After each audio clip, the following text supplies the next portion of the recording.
الحمدللہ رب العالمین والصلاة والسلام علی اشرف الانبیاء والمرسلین وعلی آلہ واصحابہ ومن سنتہ الی یوم الدین اللہم اجعلنا منہم ومن الذین آمنوا وعملوا الصالحات وتواصوا بالحق وتواصوا بالصبر آمین یا رب العالمین. اما بعد، اعوذ باللہ من الشیطان الرجیم. بسم اللہ الرحمن الرحیم. رب اشرح لی صدری ویسر لی امری واحلل عقدۃ من لسانی یفقہوا قولی. رب یسر ولا تعسر وتمم بالخیر ربک نستعین. اللہم ثبتنا عند الموت بلا الہ الا اللہ. اے ہمارے اللہ، ہم سب کو ہماری موت پر کلمہ لا الہ الا اللہ پر ثابت قدم رکھیے. آمین یا رب العالمین.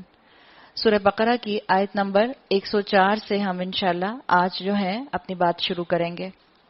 سورہ بقرہ آیت نمبر 104. یا ایہا الذین آمنو، اے لوگو جو ایمان لائے ہو. کہاں ہیں یہ لوگ؟ جب آپ پڑھیں قرآن میں یہ کانجوگیشن کہ اللہ تعالیٰ ان الفاظ سے پکاریں یا ایہا الذین آمنو، آپ کہیں لبیک اللہم، اللہ میں حاضر ہوں، اس لیے کہ میں ایمان لانے والی ہوں، میں نے کلمہ پڑھ کے دعویٰ کیا ہے کہ میں مسلمان ہوں. اللہ تعالیٰ یہاں پر لوگوں کو کچھ مشورہ دے رہے ہیں.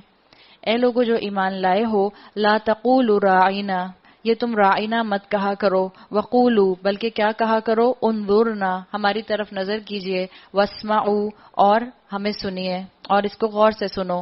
وللکافرین عذاب علیم، اور کافروں کے لیے تو عظیم عذاب جو ہے وہ اللہ تعالیٰ نے تیار کر رکھا ہے، یا ان کے لیے دردناک عذاب ہے. یہاں ان لوگوں کی طرف اشارہ ہے جو یہودی تھے، مدینہ کے اندر رسول اللہ صلی اللہ علیہ وسلم کی محفل میں آ کر بیٹھا کرتے تھے. یہودی اس طرح سے تھے کہ یوں سمجھ لیں کہ نیا نیا ایمان لائے تھے، مسلمان ہو گئے تھے، لیکن ان کی لائلٹیز جو تھیں وہ پیچھے یہود کے ساتھ ہی تھیں. اس لیے ہم پیچھے سورہ بقرہ میں پڑھ آئے ہیں کہ وہ کہا کرتے تھے کہ ہم تمہارے ساتھ ہیں، اصل میں تم کیا سمجھتے ہو ہم بے وقوفوں کی طرح ایمان لے آئے ہیں. ان یہودیوں کا معاملہ یہ تھا کہ جب یہ رسول اللہ صلی اللہ علیہ وسلم کی محفل میں بیٹھا کرتے تھے تو یہ کبھی کبھی آپ صلی اللہ علیہ وسلم کو اس طرح سے کلام کیا کرتے تھے جیسے آپ کسی سے بات کر رہی ہوں اور آپ کو اس کی بات سمجھ نہیں آئی تو آپ کہتے ہیں ایکسکیوز می، مجھے سمجھ نہیں آیا، ذرا دوبارہ بتا دیجئے. تو رائنا کا مطلب ہوتا ہے ذرا غور کیجئے، ذرا ریپیٹ کر دیجئے، ذرا ہماری طرف توجہ کیجئے. یہ لوگ کیا کہا کرتے تھے کہ یہ اپنی زبانوں کو تھوڑا سا موڑ توڑ کر کہا کرتے تھے راعینا، آئین کی زیر کو کھینچ دیا کرتے تھے، جس کا مطلب ہوتا ہے عربی زبان میں چرواہا، اے چرواہے ہماری طرف توجہ کر. تو اللہ تعالیٰ نے مسلمانوں کو روک دیا تاکہ جو یہود اس محفل میں آ کر بیٹھتے ہیں وہ یہود یا جو نئے مسلمان ہیں وہ اس چیز سے کہیں کنفیوز نہ ہو جائیں. اور رائنا کا لفظ کہنے کو منع کر دیا گیا، بلکہ یہ کہا گیا کہ تم کہو انظرنا، ہماری طرف نظر کیجئے، واسمعوا، اور توجہ سے بات کو سنا کرو. یہ اللہ کا حکم ہے. جب اللہ نے کہا واسمعوا، غور سے سنا کرو، یعنی پہلی دفعہ میں ہی بات جب اللہ کے رسول صلی اللہ علیہ وسلم بیان کر رہے ہوں تو غور سے سنا کرو تاکہ ضرورت ہی نہ پڑے تمہیں ایکسکیوز می کہنے کی یا یہ کہنے کی کہ اس بات کو دوبارہ سے ریپیٹ کر دیجئے. یہ لوگ جنہوں نے دعوت حق کو قبول کرنے سے انکار کر دیا ہے، خواہ اہل کتاب میں سے ہوں یا مشرک ہوں، ہرگز یہ پسند نہیں کرتے کہ تمہارے رب کی طرف سے تم پر کوئی بھلائی نازل ہو، مگر اللہ جس کو چاہتا ہے اپنی رحمت کے لیے چن لیتا ہے. واللہ ذو الفضل العظیم، اور اللہ بڑا فضل فرمانے والا ہے. یعنی اللہ تعالیٰ کا کہنا یہاں پر یہ ہے کہ اللہ تعالیٰ کسی کو بھی اپنے اس کام کے لیے، اپنی اس کتاب کے لیے، اپنی اس کتاب پر عمل کرنے کے لیے چن سکتا ہے. اللہ نے ہمیں یہاں یہ بتا دیا کہ ایمان کسی کے دل میں بھی آ سکتا ہے، چاہے کوئی مسلمان ہو، بورن مسلم، لیکن اللہ تعالیٰ اس کو دوبارہ سے ایک ریوائیول آف ایمان دے دیں، یا کوئی غیر مسلم ہو اور اللہ اس کو ایمان کی طرف لے آئے. تو اللہ تعالیٰ نے یہاں پر بتا دیا کہ اللہ اپنی رحمت سے جس کو چاہتا ہے چن لیتا ہے. اصل میں یہودیوں کو یہ بات دوبارہ سے بتا دی گئی کہ یہ جو تم اعتراض کرتے ہو کہ یہ آخری نبی بنو اسماعیل میں سے کیوں آ گیا، یہ اللہ کی چوائس ہے، یہ اللہ کی مرضی ہے، تم اس کے اوپر پریشان نہ ہو. پھر اللہ نے کہا ما ننسخ من آیت او ننسیہا نأتی بخیر منہا او مثلیہا، ہم اپنی جس آیت کو منسوخ کر دیتے ہیں یا بھلا دیتے ہیں اس کی جگہ اس سے بہتر لاتے ہیں یا کم از کم ویسی ہی. علماء یہود مدینہ میں اس بات کا اعتراض کیا کرتے تھے کہ جب تم کہتے ہو کہ موسیٰ علیہ السلام بھی اسی اللہ کے رسول ہیں، اسی اللہ کے پیغمبر ہیں جس اللہ کے پیغمبر محمد صلی اللہ علیہ وسلم ہیں، موسیٰ کی شریعت بھی اسی رب کی دی ہوئی ہے جس رب نے محمد صلی اللہ علیہ وسلم کو شریعت دی ہے، تو پھر یہ آیتوں کو آگے پیچھے بدل کیوں دیا جاتا ہے، احکامات کو چینج کیوں کر دیا جاتا ہے؟ تو اللہ تعالیٰ نے ان کی اس بات کا یہ جواب دیا کہ یہ اللہ کی منشا ہے، یہ اللہ کی مرضی ہے، یہ اللہ کا فیصلہ ہے کہ اللہ جس آیت کو چاہے اس کو کنٹینیو کروائے، جس آیت کو چاہے اس کو ایبروگیٹ کر دے۔ کیا تم جانتے نہیں ہو کہ اللہ ہر چیز پر قدرت رکھتا ہے؟ کیا تمہیں خبر نہیں ہے کہ زمین اور آسمانوں کی فرما روائی اللہ ہی کے لیے ہے اور اس کے سوا کوئی تمہاری خبر گیری کرنے اور تمہاری مدد کرنے والا نہیں ہے؟ پھر کیا تم اپنے رسول سے اس قسم کے سوالات اور مطالبے کرنا چاہتے ہو جیسے اس سے پہلے موسیٰ علیہ السلام سے کیے جا چکے؟ یہاں پر وہی بات کی گئی کہ بنی اسرائیل جو تھے وہ کیونکہ شک کا شکار ہوتے تھے، ان کو ڈاؤٹس ہوتے تھے شریعت کے بارے میں، تو جب بھی موسیٰ علیہ السلام ان کو کوئی کام کرنے کا حکم دیا کرتے تھے وہ اس کے اوپر کراس کوسچننگ کیا کرتے تھے۔ یہاں پر ایک بات یہ بھی بتا دی گئی کہ سوال زیادہ نہیں پوچھنا چاہیے، اور اسکالرز کہتے ہیں کہ سوال کرنے والا سوال کرنے سے پہلے اپنے سوال کو فلٹر ضرور کر لے۔ سوال کرنے سے منع نہیں کیا گیا، اس لیے کہ سوال کرنے سے بھی انسان کے آدھے علم میں اضافہ ہو جاتا ہے، لیکن سوال کرنے والا جانتا ہے کہ وہ کس انٹینشن سے سوال کر رہا ہے۔ کبھی ہم سوال کر رہے ہوتے ہیں صرف اپنے دل میں کوئی کنفیوژن ہے اس کو دور کرنے کے لیے، اپنا علم بڑھانے کے لیے، کبھی کوئی سوال کر رہا ہوتا ہے صرف سامنے والے اسپیکر کو، خطیب کو پریشان کرنے کے لیے، آپ بھی اس بات کو اچھی طرح جانتی ہیں، کبھی سوال کیا جاتا ہے صرف محفل کا رنگ خراب کرنے کے لیے۔ تو یہاں پر اللہ تعالیٰ نے حکم دے دیا کہ تم موسیٰ علیہ السلام کی قوم کی طرح اپنے رسول صلی اللہ علیہ وسلم سے سوال نہ کرنا۔ حالانکہ جس شخص نے ایمان کی روش کو کفر کی روش سے بدل لیا وہ راہ راست سے بھٹک گیا۔ اہل کتاب میں سے اکثر لوگ یہ چاہتے ہیں کہ کسی طرح تمہیں ایمان سے پھیر کر پھر کفر کی طرف لے جائیں، اگرچہ حق ان پر ظاہر ہو چکا ہے، مگر اپنے نفس کے حسد کی بنا پر تمہارے لیے ان کی یہ خواہش ہے۔ اس کے جواب میں تم عفو و درگزر سے کام لو یہاں تک کہ اللہ خود ہی اپنا فیصلہ نافذ کر دے۔ مطمئن رہو کہ اللہ تعالیٰ ہر چیز پر قدرت رکھتا ہے۔ یہاں پر یہ بات بتا دی گئی کہ تم ان کی سازشوں کو سمجھ جاؤ، بی میچور، عقل مندی کے ساتھ عمل کرو، رائز ابو یور سیلف، ان کے لیول پر مت گرنا۔ اگر یہ غلط کام کرتے ہیں تو تم جواباً ان کے ساتھ غلط کام مت کرنا۔ فاعفو واصفحوا، اللہ کے رسول صلی اللہ علیہ وسلم کو بھی حکم دے دیا گیا اور آپ کے ذریعے ہمیں بھی حکم دے دیا گیا کہ میچورٹی کے ساتھ معاملات کو درست کرنا سیکھو۔ میرے اور آپ کے لیے اس میں یہ سبق ہے، یہ آیت مجھے اور آپ کو یہ بتاتی ہے کہ جب کبھی ہمارے ارد گرد لوگ ہماری مرضی کے خلاف، ہماری خواہش کے خلاف کوئی کام کریں جو ہمیں پسند نہیں آ رہا یا جس میں ہمارا جو ہے وہ ٹالرنس لیول جو ہے اس کو آزما رہے ہیں، اس وقت آپ یہ کام کریں۔ کیا کریں؟ فاعفو واصفحوا، درگزر کر دیں اس چیز کو۔ واصفحوا کا مطلب ہے بالکل ڈیلیٹ کر دیں۔ آپ جیسے کسی سلیٹ پر لکھے ہوئے کو مٹا دیتے ہیں، اس طرح سے اس چیز کو مٹا دیں۔ یہ چیز آپ کے لیے بہتر ہے، اللہ تعالیٰ خود آپ کے اور ان کے درمیان میں فیصلہ کر دے گا۔ نماز قائم کرو۔ اب یہ تعمیر سیرت کے لیے یہاں پر کچھ اللہ تعالیٰ احکامات دے رہے ہیں۔ کیا کرو؟ نماز قائم کرو، زکوٰۃ دو، تم اپنی عاقبت کے لیے جو بھلائی کما کر آگے بھیجو گے اللہ کے ہاں اسے موجود پاؤ گے۔ جو کچھ تم کرتے ہو وہ سب اللہ کی نظر میں ہے، اللہ تمہارے سارے معاملات کو جانتا ہے، تم پریشان نہ ہونا۔ ایک طرح سے یوں سمجھ لیں کہ مسلمانوں کی یہاں یہ بھی تربیت کر دی گئی کہ جب یہ کہا گیا کہ عفو و درگزر سے کام لو، ہمارے ہاں جیسے ہم نے کل بات کی تھی کہ جادو کے متعلق دو ایکسٹریمز ہیں، اسی طرح سے ہمارے ہاں اس معاملے میں بھی دو ایکسٹریمز ہیں کہ جب کوئی مشکل آتی ہے انٹرنیشنل لیول پر، جب کوئی پریشانی آتی ہے ملکوں کے لیول پر، تو ایک ایکسٹریم تو یہ کہتی ہے کہ یہ صرف اور صرف ہماری کمی ہے، ہماری کوتاہی ہے، یہ صرف اور صرف ہماری وجہ سے ہو رہا ہے، ہمارا عمل کم ہے اس لیے ہو رہا ہے۔ ایک ایکسٹریم دوسری کیا ہے؟ ہر پریشانی کو، ہر مشکل کو یہ کہنا کہ یہ کفار کی سازش ہے۔ ان دونوں کے درمیان، ان دونوں کے بین رہنے کی ضرورت ہے۔ جہاں آپ کو پتا ہے کہ آپ کے عمل کی کمی ہے وہاں آپ اپنے عمل کو درست کرنے کی کوشش کریں۔ اور آگے ہم پڑھ لیں گے قرآن میں اللہ تعالیٰ نے کہا ہے کہ یہ یہود اور نصارہ تمہارے کبھی دوست نہیں ہو سکتے، یہ کبھی تمہارا بھلا نہیں چاہ سکتے. تو بہرحال کچھ نہ کچھ خرابی ان کی طرف سے بھی ہوتی ہے, کچھ ان کی پلاننگ بھی ہوتی ہے. ہمیں اللہ سے مدد مانگنے کی ضرورت ہے کہ ہم اس حکمت کے ساتھ اس چیز کو سمجھ جائیں کہ کہاں ہم نے اپنی غلطی کریکٹ کرنی ہے اور کہاں ہم نے سامنے والے کی سازش کو پہچاننا ہے. آپ سامنے والے کی سازش کو پہچان بھی لیں تو آپ کا ایک ڈیسنٹ انسان کا عمل کیا ہوگا؟ وہ اپنی طرف سے میکسیمم اصلاح کی کوشش کرے گا. کس طرح سے؟ کہ اپنے حالات سنوارنے کی کوشش کرے گا, اپنے ریسورسز کو چیک کرے گا کہ سازش کرنے والا کامیاب نہ ہو سکے. بہرحال بلیم گیم کرنے سے حالات کبھی ٹھیک نہیں ہو سکتے.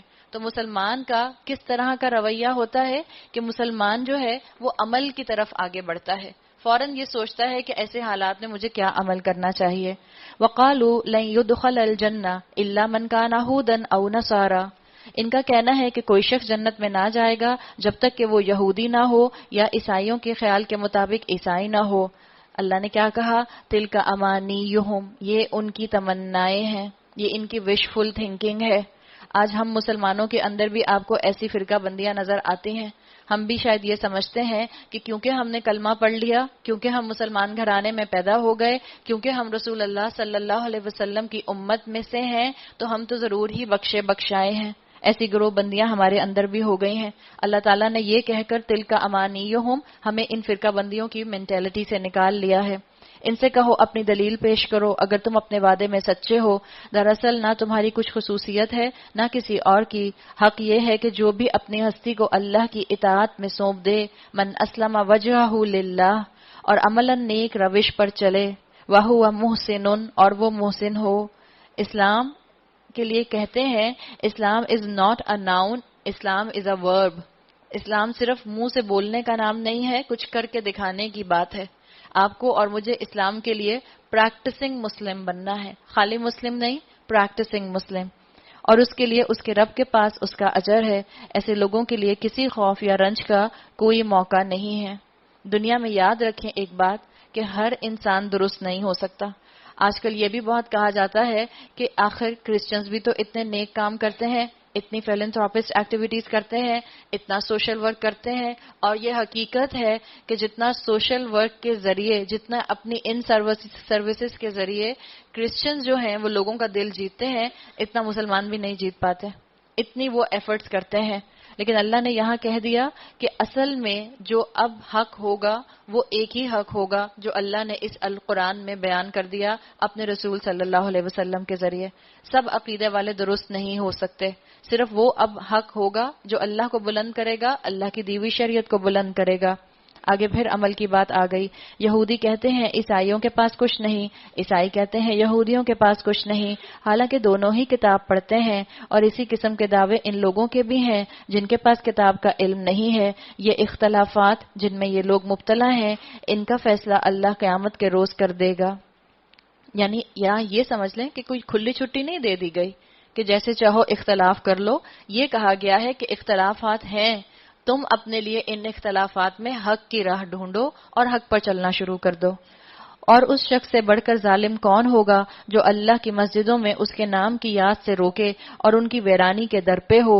ایسے لوگ اس قابل ہیں کہ ان عبادت گاہوں میں قدم نہ رکھیں, اور اگر وہاں جائیں بھی تو ڈرتے ہوئے جائیں. ان کے لیے تو دنیا میں رسوائی ہے اور آخرت میں عظیم عذاب ہے. وفاداری کے لیے بتا دیا گیا کہ وفاداری کے لیے کوئی ڈائریکشن نہیں بتائی اللہ نے. اللہ ہر سمت میں موجود ہے, بس جب تمہاری ڈائریکشن اللہ کی طرف ہوگی تو تمہاری سمت جو ہے وہ درست ہوگی. مسلمانوں کے ذہنوں کو تیار کیا جا رہا ہے آگے آنے والی آیات کے ذریعے کہ اب تحویل قبلہ ہونے والا ہے. یہ اس چیز کی تیاری کی جا رہی ہے. ہم جانتے ہیں کہ رسول اللہ صلی اللہ علیہ وسلم نے مکہ کے 13 سال اپنے جس قبلے کی طرف رخ کر کے نماز پڑھی وہ اصل میں بیت المقدس تھا. مکہ کے اندر تو فیسیلیٹی یہ تھی کہ اللہ کے رسول صلی اللہ علیہ وسلم ایسے رخ پر نماز پڑھتے تھے کہ کعبہ بھی سامنے ہوتا تھا اور بیت المقدس کی طرف بھی رخ ہوتا تھا. اس کے لیے ذہن تیار کیے جا رہے ہیں. اور اللہ تعالیٰ نے یہاں یہ بات بھی واضح کر دی یہ کہہ کے کہ مسلمانوں مسجدوں کے نام پر, مسلکوں کے نام پر, اسکول آف تھاٹس کے نام پر اپنی مسجدوں میں تقسیم مت پیدا کرو. اور کیا ہم اپنے ارد گرد, اپنے معاشرے میں, اپنے شہر میں یہ تقسیم دیکھتے ہیں؟ ہم مسجد کے اوپر کیوں بڑا بڑا لکھ کے لگا دیتے ہیں کہ یہاں صرف فلاں اسکول آف تھاٹ کے لوگ آ سکتے ہیں, یہاں فلاں اسکول آف تھاٹ کے لوگ نہیں آ سکتے. یہ مجھے اور آپ کو سوچنے کی ضرورت ہے. آج کا مسلمان اس وقت جس کنڈیشن میں ہے اس کو امت کو جوڑنے والے کام کرنے کی ضرورت ہے. جو کام اسکالرس کے ہیں وہ کام اسکالرس کو کرنے دیں. جو کام دلوں کو جوڑنے کے ہیں وہ ایک ایک انسان کو کرنے کی ضرورت ہے. جو کام سنت سے ثابت ہے اگر دوسرا کر رہا ہے آپ نہیں کرتی اس کو منع نہ کریں, اس کو برا نہ کہیں. جو کام آپ دیکھتی ہیں کہ آپ کر رہی ہیں سنت کے مطابق ہے, سامنے والے کو چاہیے کہ آپ کو منع نہ کرے, آپ کو برا نہ کہے. تو جب بھی کسی چیز کو آپ غیر مسنون, جب بھی کسی چیز کو آپ بدعت ڈکلیئر کریں, اس سے پہلے بہت زیادہ آپ کے پاس کانشیسنس ہونا چاہیے علم کا. آپ کو معلوم ہونا چاہیے کہ واقعتاً جس چیز کو میں بدعت کہہ رہی ہوں کیا یہ بدعت ہے بھی کہ نہیں. تو علم کے ساتھ انسان آگے بڑھے, اور اللہ تعالیٰ نے یہاں پر یہ بات بتا دی کہ ایک دوسرے کو برداشت کرنے کی طاقت اپنے اندر لے کر آؤ. وَلِلَّهِ الْمَشْرِقُ وَالْمَغْرِبُ, مشرق اور مغرب سب اللہ ہی کے ہیں. مومن جو ہوتا ہے اپنے رب کے ہاتھوں میں ہوتا ہے, جہاں اس کا رب چاہے اس کو موڑ دے. اصل ویلیو ڈائریکشن کی نہیں, اصل ویلیو فرما برداری کی ہے. مومن اللہ کا فرما بردار ہوتا ہے. جس طرف بھی تم رخ کرو گے اسی طرف اللہ کا رخ ہے. اللہ بڑی وسعت والا اور سب کچھ جاننے والا ہے. اللہ تو دیکھ رہا ہے, چاہے ہم امریکہ میں ہیں, چاہے ہم سعودیہ عرب میں ہیں, چاہے ہم مکہ میں ہیں, چاہے ہم کراچی میں ہیں, چاہے ہم سوئٹزرلینڈ یا ملیشیا میں, یا گرمیوں میں ہم تھائی لینڈ میں ہیں. اللہ سب جگہ دیکھ رہا ہے کہ تم مسلمان ہی رہی وہاں جا کے ویکیشنز پر, یا ویکیشنز پر تم کسی اور حال حلیے میں تھی, کسی اور عقیدے پر تھی, اور جب واپس پاکستان کراچی آئی تو پاک سر زمین پر قدم رکھتے ہی تمہاری ذہن اور اپروچ بدل گئی, جب پتا تھا کہ اگلے دن جو ہے رمضان شروع ہونے والے ہیں. تو سب کو سوچنے کی ضرورت ہے. اللہ کی طرف معاملہ رکھے انسان اپنا, اور یہ یاد رکھے اللہ ہر رخ میں موجود ہے. ان کا قول ہے کہ اللہ نے کسی کو بیٹا بنایا ہے. اللہ پاک ہے ان باتوں سے. اصل حقیقت یہ ہے کہ زمین اور آسمانوں کی تمام موجودات اس کی ملک ہیں. سب کے سب اس کے مطیع فرمان ہیں. وہ آسمانوں اور زمین کا موجد ہے, اور جس بات کا وہ فیصلہ کرتا ہے اس کے لیے بس یہ حکم دیتا ہے. کیا حکم دیتا ہے؟ اللہ کہتا ہے کن فیکون, تو وہ ہو جاتا ہے. عربی زبان کی ایک بہت خوبصورتی کہ جب آپ عربی زبان کی ڈیپتھ میں جاتے ہیں تو آپ کو ان الفاظ کی اور گہرائی اور تفسیر اور ایکسپلینیشن ملتی ہے. ہم یہ بات پہلے بھی کر چکے ہیں, آپ میں سے جنہوں نے پچھلا دورہ قرآن اٹینڈ کیا ہوگا, کہ یہ جو یہاں پر فا حرف آیا ہے فیکون کے اندر, کن آیا کمانڈ, ہو جا, جب اللہ حکم دیتا ہے ہو جا, فیکون تو وہ ہو جاتا ہے. یہ فا حرف جہاں پر آتا ہے, اور قرآن میں جہاں جہاں جس جس لفظ سے پہلے آپ کو یہ فا حرف ملے گا وہاں مطلب ہوتا ہے انسٹنٹینیسلی کسی کام کا ہو جانا, بغیر تاخیر کے کسی کام کا ہو جانا, بغیر ڈیلے کے کسی کام کا ہو جانا. اللہ نے ادھر حکم دیا کن, اور ادھر یہ کام ہو گیا فیکون. یہ اللہ تعالیٰ کی شان ہے. اب جب یہ آپ کو کہیں کسی لفظ سے پہلے, اسم سے پہلے یا فعل سے پہلے فا ملے تو آپ کے ذہن میں یہ میننگز آنے چاہیے انسٹنٹینیسلی. نادان کہتے ہیں اللہ خود ہم سے بات کیوں نہیں کرتا, یا کوئی نشانی ہمارے پاس کیوں نہیں آتی؟ ایسی ہی باتیں ان سے پہلے بھی لوگ کیا کرتے تھے. ان سب اگلے پچھلے گمراہوں کی ذہنیتیں ایک جیسی ہیں. یقین لانے والوں کے لیے تو ہم نشانیاں صاف صاف نمایاں کر چکے ہیں. یہود اور نصارہ کا آبجیکشن ہوتا تھا کہ اللہ ہم سے بات کیوں نہیں کرتا, جس طرح سے موسیٰ علیہ السلام سے بات کرتا ہے ہم سے کیوں نہیں بات کرتا. تو اس طرح سے ان کی بات کا یہاں جواب دیا گیا. اس سے بڑھ کر نشانی کیا ہوگی کہ ہم نے تم کو علم حق کے ساتھ خوشخبری دینے والا اور ڈرانے والا بنا کر بھیجا ہے. اب جو لوگ جہنم سے رشتہ جوڑ چکے ہیں ان کی طرف سے تم ذمہ دار جواب دہ نہیں ہو. یہودی اور عیسائی تم سے ہرگز راضی نہ ہوں گے. یہ آپ کو اور مجھے بھی کہا جا رہا ہے. 1450 سال پہلے مسلمانوں کو بتا دیا گیا, اور 21ویں صدی میں 2015 میں آپ کو اور مجھے بتا دیا گیا کہ یہ یہود اور نصارہ ہرگز تم سے راضی نہ ہوں گے جب تک تم ان کے طریقے پر نہ چل پڑو, جب تک تم اپنا دین چھوڑ دو. بلکہ یہ تو کیا چاہتے ہیں کہ نہ تم مسلمان رہو نہ تم ان کے مذہب میں آؤ, تم درمیان کی ہی کوئی امیلگمیشن بن جاؤ, درمیان کا ہی کوئی کمبینیشن بن جاؤ. صاف کہہ دو راستہ بس وہی ہے جو اللہ نے بتایا ہے, ورنہ اگر اس علم کے بعد جو تمہارے پاس آ چکا ہے تم نے ان کی خواہشات کی پیروی کی تو کیا ہوگا؟ تو اللہ کی پکڑ سے بچانے والا کوئی دوست اور مددگار تمہارے لیے نہیں ہے. یاد رکھیں اگر آپ کو کوئی نان مسلم یا کوئی ایسا انسان جو نان مسلم کی لائلٹیز کے ساتھ ہے بالکل, اور وہ دیکھنے میں مسلمان ہے یا وہ ریلیجن کے کھانے میں مسلمان ضرور ہے لیکن اس کے اعمال مسلمانوں جیسے نہیں ہیں، اور وہ کسی مسلمان کو، باعمل مسلمان کو عمل کرتے دیکھتا ہے اور اس کو فنڈو کہتا ہے، تو پھر آپ کو اور مجھے کیا کرنا چاہیے؟ گھبرا جانا چاہیے، پریشان ہو جانا چاہیے۔ آپ کو فنڈامنٹلسٹ کا نعرہ، آپ کو فنڈامنٹلسٹ کا ٹائٹل کس نے دیا؟ یہود اور نصارہ نے آپ کو اور مجھے فنڈامنٹلسٹ کا ٹائٹل دیا ہے۔ اگر اللہ کی کتاب پر عمل کرنے سے آپ اور میں فنڈامنٹلسٹ بنتے ہیں تو الحمدللہ۔ فنڈامنٹلز کے بغیر تو ایک عمارت کھڑی نہیں ہو سکتی، فنڈامنٹلز کے بغیر، بنیادوں کے بغیر، فاؤنڈیشن کے بغیر تو آپ کا گھر نہیں کھڑا ہو سکتا۔ تو مسلمان کیسے بن سکتا ہے؟ شریعت کیسے ڈیولپ ہو سکتی ہے؟ تو اس چیز کو ذہن میں رکھیں، اور جو اس کے ساتھ کفر کا رویہ اختیار کریں وہی اصل میں نقصان اٹھانے والے ہیں۔ تو اللہ تعالیٰ نے یہاں پر یہ بات بتا دی کہ تم نے یہود اور نصارہ کو اپنا دوست نہیں بنانا اور ان کی باتوں میں آ کے اپنا ایمان مت بیچ دینا۔ آپ دیکھیں جب کبھی گھر میں فائنینشیل کرنچ آتا ہے تو انسان سب سے پہلے کون سی چیزوں کو نکالنا شروع کرتا ہے؟ چھوٹی چھوٹی چیزیں نکالتا ہے۔ انسان کے پاس اگر گولڈ ہے ایز اے کموڈٹی، اگر آپ کے پاس شیئرز ہیں اچھے والے، تو آپ ان کو سب سے پہلے نہیں سیل آؤٹ کرتے۔ اگر آپ کو فائنانس کی ضرورت پڑتی ہے، پیسے کی ضرورت پڑتی ہے، آپ کیا کرتے ہیں؟ آپ معمولی چیزوں کو پہلے نکالتے ہیں، اور جو آپ کی قیمتی چیزیں ہوتی ہیں اس کو آپ آخری وقت تک کے لیے رکھتے ہیں کہ ہو سکتا ہے کہ حالات بہتر ہو جائیں اور مجھے اس کو نکالنے کی ضرورت نہ پڑے، اس کی نوبت نہ آئے۔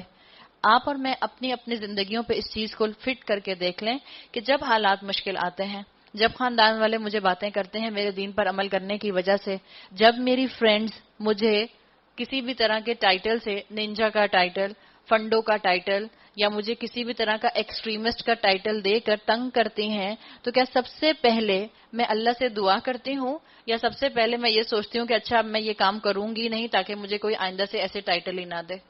اگر فائنینشیل کرنچ آنے پر ہم سب سے آخر میں اپنی قیمتی چیز نکالتے ہیں تو آزمائش آنے پر کہیں سب سے پہلے اپنا ایمان تو نہیں بیچ دیتے؟ اس چیز کو مجھے اور آپ کو دیکھنے کی ضرورت ہے۔ اگر ہم ایسا کرتے ہیں تو ہم نے دین کا بہت سستا سودا کیا کہ جہاں مشکل حالات آئے اللہ کی کتاب کو اور اللہ کے احکامات کو چھوڑ دیا۔ اللہ نہ کرے کہ ہم ایسے کام کرنے والے ہوں۔ اے بنی اسرائیل، یاد کرو میری وہ نعمت جس سے میں نے تمہیں نوازا تھا، اور یہ کہ میں نے تمہیں دنیا کی قوموں پر فضیلت دی تھی۔ کیا فضیلت دی تھی اللہ تعالیٰ نے ان کو؟ اللہ تعالیٰ نے ان کو تمام قوموں کا امام بنایا تھا، شریعت دی تھی ان کو۔ وہی کام جو آج مجھے اور آپ کو کرنے کو کہے گئے ہیں، وہی کام اللہ تعالیٰ نے بنی اسرائیلیوں کو دیے تھے کہ انہوں نے حق کو سمجھنا ہے، حق پر عمل کرنا ہے اور حق کو آگے پہنچانا ہے۔ اور ڈرو اس دن سے جب کوئی کسی کے ذرا کام نہ آئے گا، نہ کسی سے فدیہ قبول کیا جائے گا، نہ کوئی سفارشی آدمی کو فائدہ دے گی، اور نہ مجرموں کو کہیں سے کوئی مدد پہنچ سکے گی۔ پیچھے کتاب کا حق آیا کہ جو ادا کریں گے تو اللہ تعالیٰ ان کے ساتھ اچھا معاملہ کرے گا۔ جو کتاب کا حق نہیں ادا کرے گا، اللہ نے بتا دیا کہ وہاں کوئی سفارش نہیں ہوگی، کوئی فدیہ نہیں ہوگا، کوئی تم اپنی پینلٹی دے کر اپنی جان نہیں چھڑا سکو گے۔ تو اللہ تعالیٰ نے صاف صاف بات کر دی۔ اب آگے اللہ تعالیٰ ایک ایسی ہستی کا ذکر کر رہا ہے جس ہستی نے اللہ کی خاطر کئی قربانیاں دیں، اور وہ ہستی ہے حضرت ابراہیم علیہ السلام۔ یاد کرو جب ابراہیم کو اس کے رب نے چند باتوں میں آزمایا۔ لائف ٹائم اطاعت اگر دیکھنی ہے تو ابراہیم علیہ السلام کی زندگی کو دیکھ لو۔ اگر مجھے اور آپ کو صراط الذین انعمت علیہم کا نمونہ چاہیے، دیکھ لو یہ نمونہ جو آپ کو ابراہیم علیہ السلام کے لائف پیٹرن میں ملے گا۔ جب اللہ تعالیٰ نے ان کو چند باتوں میں آزمایا، کن چند باتوں میں؟ جس کو اللہ کہہ رہا ہے چند باتوں میں، وَإِذِ ابْتَلَىٰ إِبْرَاهِيمُ رَبُّهُ بِكَلِمَاتٍ فَأَتَمَّهُنَّ، یہ فَأَتَمَّهُنَّ میں کون سا حرف آ گیا؟ فا۔ اس کا مطلب ہے ابراہیم علیہ السلام نے دیر نہیں لگائی، فوراً عمل کیا۔ ادھر اللہ کا حکم آیا، ڈیلی ڈیلی نہیں کیا، پوسٹ پون نہیں کیا، ڈیلے نہیں کیا، فوراً عمل کیا۔ اللہ تعالیٰ نے ان کو آزمایا، اور ہم جانتے ہیں ابراہیم علیہ السلام کا آگے واقعہ آئے گا۔ اللہ نے ان کو عقل کے امتحان میں آزمایا، اللہ نے ان کو ہمت اور ارادے کے امتحان میں آزمایا، اللہ تعالیٰ نے ان کو محبتوں کے امتحان میں آزمایا۔ کیسے کیسے امتحان میں اللہ تعالیٰ نے ان کو ڈالا، اور یہ ہر آزمائش سے کامیابی کے ساتھ نکل گئے، جس کو اللہ کہہ رہا ہے کہ ہم نے ان کو چند باتوں میں آزمایا اور وہ ان سب پر پورا اتر گیا۔ تو اس نے کہا میں تجھے سب لوگوں کا پیشوا بنانے والا ہوں، یعنی اللہ تعالیٰ نے کہا میں تمہیں سب لوگوں کا امام بناؤں گا، لیڈر بناؤں گا۔ ابراہیم علیہ السلام نے عرض کیا، دیکھیں اللہ تعالیٰ ان سے کہہ رہے ہیں کہ میں تمہیں تمام لوگوں کا لیڈر بنا رہا ہوں، پوری قوم کا. ان کو کیا کہنا چاہیے تھا؟ تھینک یو، الحمدللہ، واقعی اللہ تعالیٰ یہ تو بہت بڑا آنر ہے. انہوں نے کیا کہا جب اللہ تعالیٰ نے ان سے کہا کہ میں تمہیں قال انی جاعلک للناس اماما، میں تمہیں امام بنانے والا ہوں، تو انہوں نے کیا کہا؟ قال، ابراہیم علیہ السلام نے فرمایا ومن ذریتی، اور میری اولاد کے بارے میں کیا خیال ہے، اور میری اولاد کے ساتھ کیا معاملہ ہوگا. ان کو فوراً کس کی فکر ہوئی؟ اپنی اولاد کی فکر ہوئی. اولاد سے بھی بڑھ کر اپنی ذریت کی فکر ہوئی. عربی زبان میں اولاد کا لفظ بھی آتا ہے، اولادکم. اولاد آتا ہے لفظ آپ کی اور میری فوراً اولاد، امیجیٹ اولاد جو ہمارے آج بچے ہیں، ان کے لیے اولاد کا لفظ آتا ہے. ذریت کا لفظ آتا ہے آپ کا اور میرا لینیج، جو آپ کا اور میرا شجرہ چلے گا، نسب چلے گا. اس چیز کی بات کی انہوں نے کہ میری نسلوں کے بارے میں اللہ تعالیٰ کیا معاملہ ہوگا. اللہ نے کیا کہا؟ قال، اللہ تعالیٰ نے فرمایا میرا وعدہ ظالموں سے متعلق نہیں ہے. قال لا ینال عہد الظالمین. کیا مطلب ہے؟ ظالم کس کو کہا؟ جو ایمان نہ لائیں. ظالم کس کو کہا؟ جو ایمان لانے کے بعد عمل نہ کریں. ظالم کس کو کہا؟ جو نعمتوں کی ناشکری کریں. اللہ تعالیٰ نے یہاں ابراہیم علیہ السلام کو بتا دیا کہ آپ کی اولاد میں سے کچھ ایسے بھی ہوں گے جو کہ ظالم ہوں گے، پوری طرح سے عمل کرنے والے نہیں ہوں گے، ان تک میرا وعدہ نہیں پہنچے گا. اللہ تعالیٰ نے ان کو امتحان میں ڈالا تھا، اور اللہ نے ان کو امتحان میں ڈالا کس طرح کے؟ اس کے بعد اللہ نے کہا اور یہ کہ ہم نے اس گھر کو لوگوں کے لیے مرکز اور امن کی جگہ بنایا ہے، امن کی جگہ قرار دیا تھا، اور لوگوں کو حکم دیا تھا کہ ابراہیم جہاں عبادت کے لیے کھڑے ہوتے ہیں اس مقام کو مستقل جائے نماز بنا لو. اور ابراہیم اور اسماعیل کو تاکید کی تھی کہ میرے اس گھر کو طواف اور اعتکاف اور رکوع اور سجدہ کرنے والوں کے لیے پاک رکھو. آج سے تقریباً 4000 سال پہلے کی شخصیت ہیں ابراہیم علیہ السلام. اور ابراہیم علیہ السلام کی دعا قبول ہوئی تھی، جو ابراہیم علیہ السلام نے دعا کی تھی جو آگے آ رہی ہے، وہ دعا اللہ سے ابراہیم علیہ السلام نے کی، جو تقریباً 2500 ایئرز کے بعد پوری ہوئی، جب محمد صلی اللہ علیہ وسلم اس دنیا میں آئے اور ان کو رسالت دی گئی. اور یہ کہ ابراہیم علیہ السلام نے دعا کی اے میرے رب اس شہر کو امن کا شہر بنا دے، اور اس کے باشندوں میں سے جو اللہ اور یہ کہ ابراہیم علیہ السلام نے دعا کی اے میرے رب اس شہر کو امن کا شہر بنا دے، اور اس کے باشندوں میں سے جو اللہ اور آخرت کو مانے انہیں ہر قسم کے پھلوں کا رزق دے. اللہ تعالیٰ نے یہاں پر ابراہیم علیہ السلام کے ذریعے آپ کو اور مجھے کیسی دعا سکھائی؟ ایک دعا کیا کہ اللہ تعالیٰ سے انہوں نے دعا کی کہ ان کے رہنے کی جگہ کو پر امن کر دے، اور دوسرا ابراہیم علیہ السلام نے ان کی جسمانی غذا کے لیے بھی اللہ سے سکون مانگ لیا کہ ان کو ہر طرح کا پھل دے. اور جب امن ہوتا ہے تو امن میں عبادت اچھی ہو سکتی ہے. تو جسمانی اور روحانی دونوں طرح کی غذاؤں کی دعا ابراہیم علیہ السلام نے اپنی اولاد کے لیے کر لی. جواب میں اس کے رب نے فرمایا اور جو نہ مانے گا دنیا کی چند روزہ زندگی کا سامان تو میں اسے بھی دوں گا. اس لیے کہ اللہ تعالیٰ نے قرآن میں کہا ہے وَمَا الْحَيَاةُ الدُّنْيَا إِلَّا مَتَاعُ الْغُرُورِ، دنیا کی زندگی کچھ نہیں ہے مگر دھوکے کا سامان. اللہ تعالیٰ نے یہاں پر یہ بات واضح کر دی. جب ابراہیم علیہ السلام نے کہا تھا کہ آپ مجھے امام بنا رہے ہیں تو میری ذریت کے بارے میں کیا خیال ہے، تو اللہ نے کہا تھا کہ میرا وعدہ ظالموں تک نہیں پہنچے گا. اب جب اللہ تعالیٰ سے ابراہیم علیہ السلام نے دعا کی، پروویژن کی، کھانے پینے کی، امن کی، پیس اینڈ پراسپیرٹی کی، تو اللہ تعالیٰ نے یہ بتا دیا ابراہیم علیہ السلام کو کہ میرا وعدہ ظالموں تک بھی پہنچے گا. یعنی جو آپ کی اولاد میں سے ظالم ہوں گے دنیا کا فائدہ تو میں ان کو بھی دوں گا، لیکن تھوڑا. متاع عربی زبان میں کہتے ہیں ٹول کو، اگر آپ اس کو بالکل لفظی معنی میں دیکھیں، ڈکشنری میننگز میں دیکھیں، متاع ٹول کو کہتے ہیں. اور ٹول اسکریو ڈرائیور اگر آپ کا ہے تو کیا اسکریو ڈرائیور کو آپ سنبھال کر اپنے لاکر میں رکھتی ہیں، یا صرف ضرورت کے وقت ہاتھ میں لیتی ہیں اور استعمال کرتی ہیں؟ صرف ضرورت کے وقت آپ اس کو استعمال کرتی ہیں. آپ کا روٹی پکانے کا جو بیلن ہوتا ہے، رولنگ پن، آپ کیا اس کو سجا کے الماری میں چھپا کے صاف کر کے رکھتی ہیں، یا آپ صرف ضرورت کے وقت اس کو استعمال کرتی ہیں یا کرواتی ہیں؟ صرف ضرورت کے وقت استعمال کرتی ہیں. دنیا کو بھی متاع الغرور کہا گیا ہے. دنیا صرف ایک ٹول ہے جو جنت کمانے کے لیے آپ کو اور مجھے دے دی گئی ہے. اللہ تعالیٰ نے کہا کہ میں دنیا تو ان کو بھی دوں گا جنہوں نے ظلم کیا ہے، جو میری بات نہیں مانیں گے، اور جو نہ مانے گا دنیا کی چند روزہ زندگی کا سامان تو میں اسے بھی دوں گا. لیکن یاد رکھنا یہ چند روزہ زندگی ہوگی، مگر آخرکار اسے عذاب جہنم کی طرف گھسیٹوں گا، اور وہ بدترین ٹھکانہ ہے. یاد کرو ابراہیم اور اسماعیل جب اس گھر کی دیواریں اٹھا رہے تھے تو دعا کرتے جاتے تھے، اے ہمارے رب ہم سے یہ خدمت قبول فرما لے، تو سب کی سننے اور سب کچھ جاننے والا ہے۔ اے رب ہم دونوں کو اپنا مسلم بنا، ہماری نسل سے ایک ایسی قوم اٹھا جو تیری مسلم ہو، ہمیں اپنی عبادت کے طریقے بتا۔ ابراہیم علیہ السلام کو اور اسماعیل علیہ السلام کو قابلیت کی فکر نہیں ہو رہی، قبولیت کی فکر ہو رہی ہے۔ یہ نہیں سوچ رہے کہ دیکھو جنگل بیابان میں آ کے کتنا بڑا میں کام کر رہا ہوں، کتنا بڑا ہمیں آنر مل رہا ہے، اللہ ہمیں انسانوں کا لیڈر بنا رہا ہے، امام بنا رہا ہے۔ کوئی اپنے لیے سینس آف اکمپلشمنٹ نہیں آ رہی بلکہ قبولیت کی فکر۔ اور جب انہوں نے یہ کہا وَأَرِنَا مَنَاسِكَنَا، اللہ ہمیں اپنی عبادت کے طریقے بتا۔ خلیل اللہ تھے لیکن پھر بھی عبادت کے انہوں نے اپنے طریقے نہیں بنا لیے۔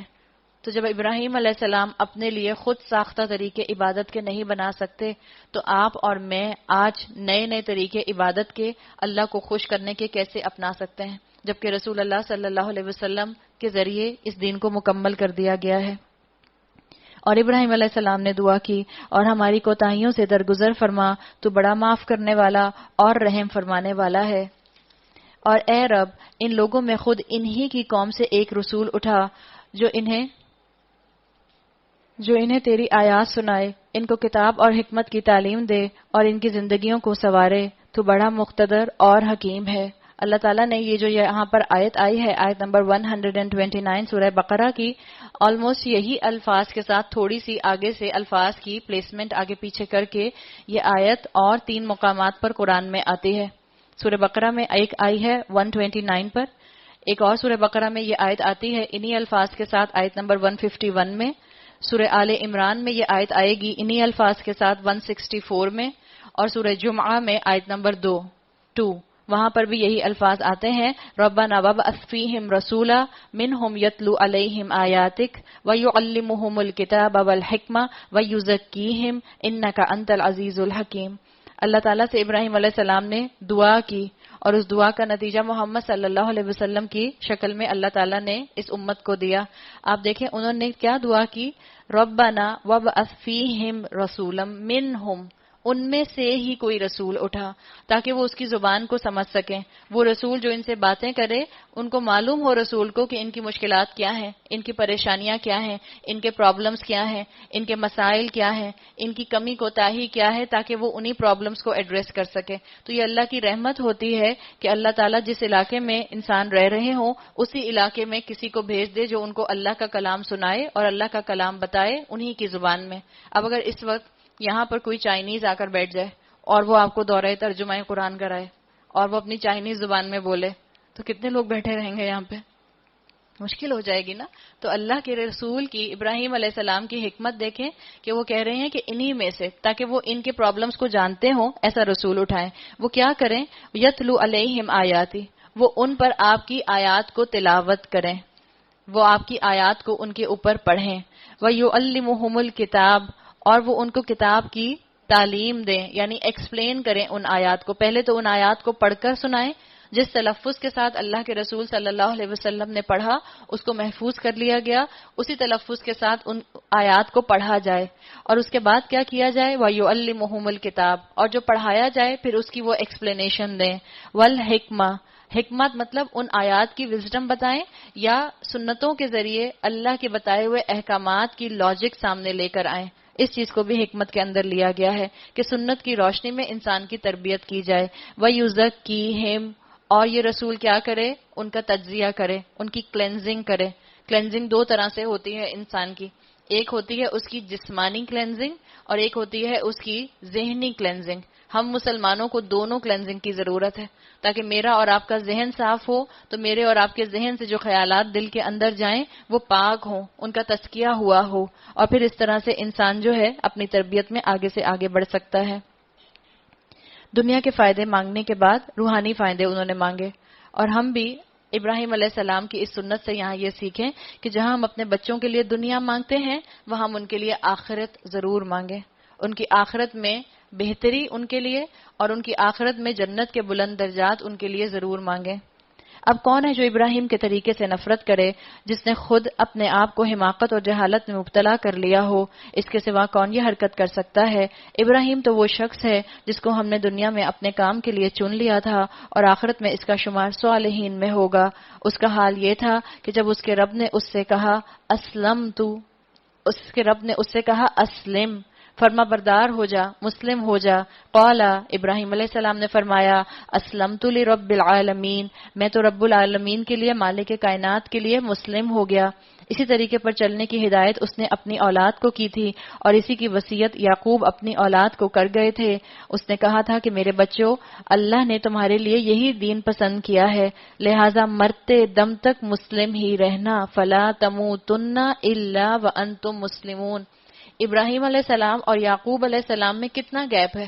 ابراہیم علیہ السلام کے بیٹے ہیں اسماعیل اور اسحاق علیہ السلام کے بیٹے ہیں یعقوب علیہ السلام۔ اور جن الفاظ میں ابراہیم علیہ السلام نے اپنے بچوں کو، اپنی اولاد کو جو لیگیسی چھوڑی، جو وصیت کی، انہی الفاظ میں وصیت یعقوب علیہ السلام نے اپنی اولاد کو کی۔ اس کا مطلب ہے کہ ایک جنریشن کے بعد دوسری جنریشن اور پھر اس کے بعد اگلی جنریشن میں وہی لیگیسی ٹرانسفر ہوئی۔ انہی الفاظ کو آپ یعقوب علیہ السلام نے دہرایا، یعنی ان کی تربیت بھی اسی پیٹرن پر ہوئی۔ پھر کیا تم اس وقت موجود تھے جب یعقوب اس دنیا سے رخصت ہو رہا تھا؟ اس نے مرتے وقت اپنے بیٹوں سے پوچھا تھا، بچوں میرے بعد تم کس کی بندگی کرو گے؟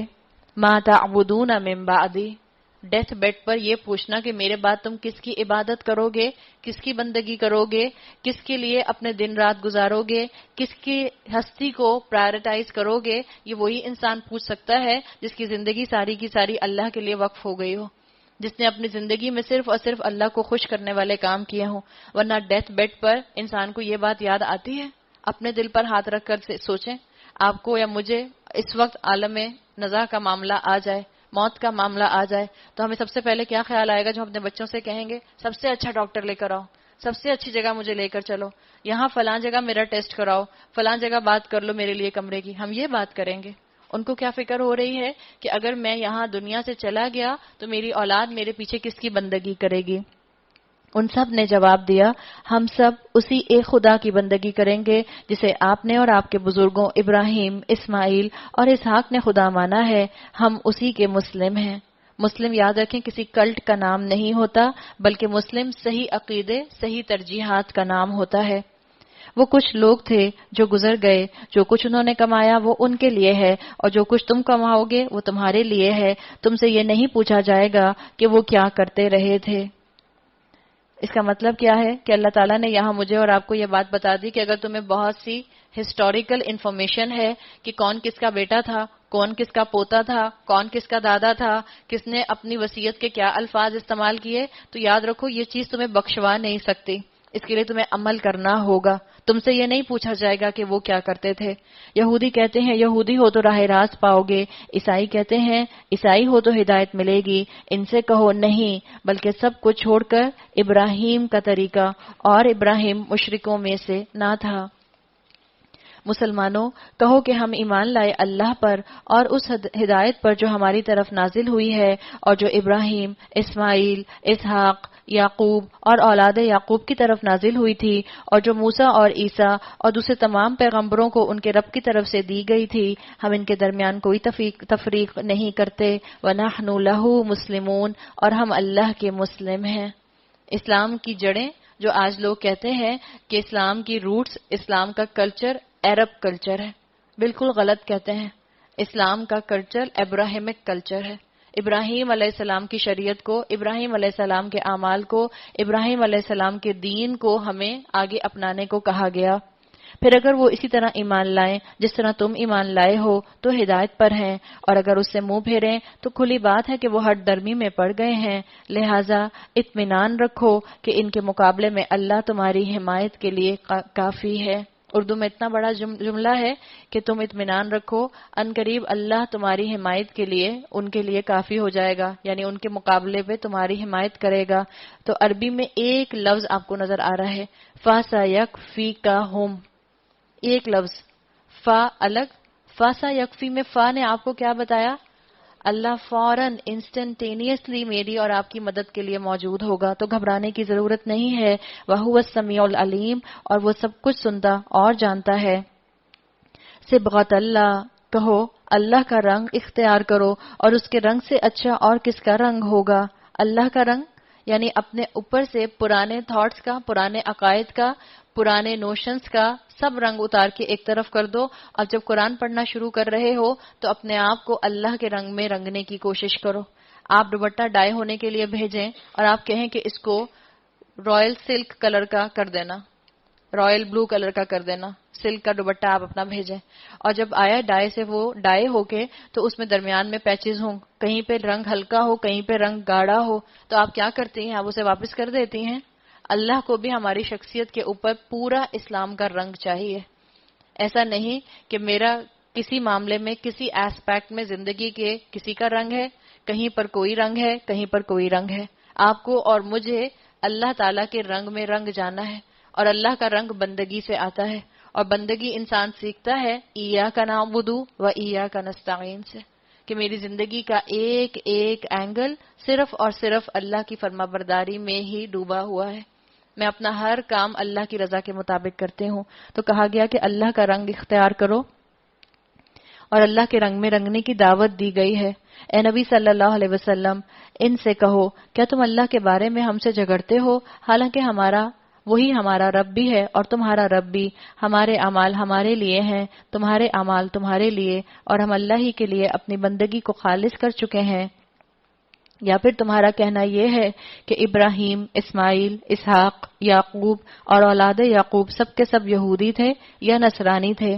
آج مسلمانوں نے بھی اپنی اپنی پسند کے گروہ بنا لیے ہیں اور اپنے اپنے نام رکھ لیے ہیں۔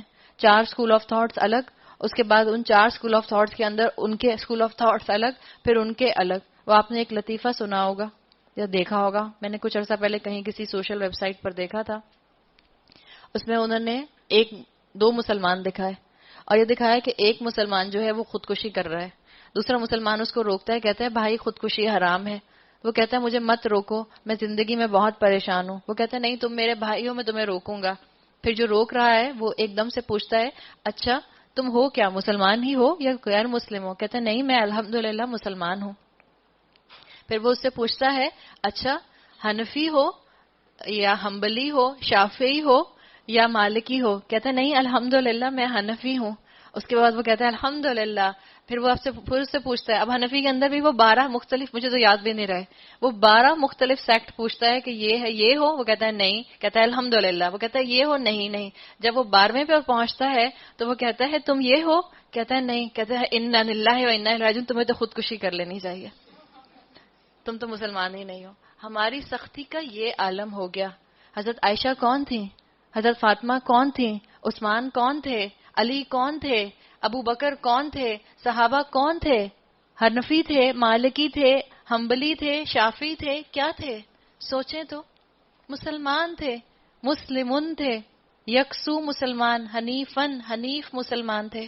تو آج مجھے اور آپ کو اپنے اندر ٹالرنس لانے کی ضرورت ہے، اور اللہ کی رحمت سے اب جو نسل آ رہی ہے، اب جو جنریشن آ رہی ہے، اس یوتھ کے اندر بہت ٹینڈنسی ہے کہ یہ یوتھ اس فرقہ بندی کو دور کر دے گی، یہ یوتھ اس فرقہ بندی کو، اس کیٹیگرائزیشن کو ختم کرے گی انشاءاللہ، اگر اس یوتھ کو آپ نے قرآن کے ساتھ جوڑ دیا۔ کہو تم زیادہ جانتے ہو یا اللہ زیادہ جانتا ہے؟ اس شخص سے بڑا ظالم اور کون ہوگا جس کے ذمے اللہ کی طرف سے ایک گواہی ہو اور وہ اسے چھپائے؟ تمہاری حرکات سے اللہ غافل تو نہیں ہے۔ تلک امۃ قد خلت، اللہ نے کیا کہا؟ وہ کچھ لوگ تھے جو گزر چکے، ان کی کمائی ان کے لیے تھی، تمہاری کمائی تمہارے لیے ہے، تم سے ان کے اعمال کے متعلق کوئی سوال نہیں کیا جائے گا، آپ سے اور مجھ سے ہسٹوریکل فگرز نہیں پوچھے جائیں گے۔ تو مجھے اور آپ کو اصل میں بتایا یہ جا رہا ہے کہ ان ہستیوں سے، ان پرسنالٹیز سے سبقت اللہ اپنے اوپر لانا سیکھو، اور جتنا اللہ تعالیٰ آپ کو اور مجھے آزمائش سے گزارتا ہے، اتنا آپ کا اور میرا سبقت اللہ گہرا ہو سکتا ہے، پکا ہو سکتا ہے، مضبوط ہو سکتا ہے۔ جیسے ڈائر کو جب مضبوط رنگ کرنا ہوتا ہے تو وہ اس کو اچھی تیز فلیم کے اوپر ڈائی کرتا ہے، اونچی آنچ پر ڈائی کرتا ہے۔ اگر اللہ مجھے اور آپ کو نکھارنا چاہ رہا ہے، اللہ مجھے اور آپ کو بندگی کے رنگ میں ڈھالنا چاہ رہا ہے، تو آزمائش آئے گی۔ اب آپ کا اور میرا کام ہے کہ ہم آزمائش میں ثابت قدم رہیں، اللہ تعالیٰ مجھے اور آپ کو اپنے اوپر صبغت اللہ لانے کی بہترین توفیق عطا فرمائے، ان توفیق عطا فرمائے، ان توفیق عطا فرمائے، ان توفیق عطا فرمائے، ان توفیق عطا فرمائے، ان توفیق عطا فرمائے، ان توفیق عطا فرمائے، ان توفیق عطا فرمائے، ان توفیق عطا فرمائے، ان توفیق عطا فرمائے۔